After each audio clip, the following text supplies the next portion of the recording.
একদম কালারফুল কলা নিয়ে হাজির। সচরাচর আমরা তো হলুদ কলা দেখি অভ্যস্ত, তো আজকে একটু ভিন্ন কিছু হয়ে যায়। অনেকেই কালার দেখে বুঝতেই পারছেন, যারা চেনেন আর কি। অনেকে চেনেন না, আসলে এটি হচ্ছে অগ্নিস্বর কলা, যার টেস্ট সাগর কলার মতোই, তবে এই যে কালারটা এটি কিন্তু সম্পূর্ণ ভিন্ন। এটি কিন্তু এই কলাকে হলুদ কলা থেকে আলাদা করে, এবং এই ঘ্রাণটা টেস্ট আমরা এখন খেয়ে দেখব। তবে আর্টিকেল পড়ে যতটুকু বুঝেছি যে এই অগ্নিস্বর কলাতে হলুদ কলার থেকেও এর পুষ্টিগুণ সম্পন্নতা অনেক বেশি।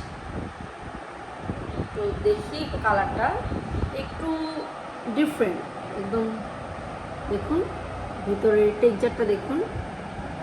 এবং স্পেশাল ফিচার যদি বলি, আমরা যে হলুদ কালার সবজি কলা সাগর কলা খেয়ে থাকি, সেটা কিন্তু অনেক অনেক সফট হয়ে যায়, অনেক গোল গোল টাইপের হয়ে যায়।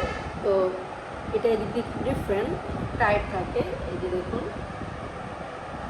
আচ্ছা দেখি টেস্টটা কীরকম। ও হ্যাঁ, এই ঘ্রাণটা কিন্তু একটু স্ট্রবেরির মতো, টেস্ট করে দেখবেন অবশ্যই। ওয়াও! তো কালার ভিন্ন হলেও টেস্টের দিক দিয়ে কিন্তু সাগর কলার মতোই, এবং কোনো কিন্তু সিড নেই। কিছু কলা তো বীজ থাকে, কিন্তু এটা ওরকম কলা না, সিডলেস। আর টেস্টের দিক দিয়েও এগিয়ে।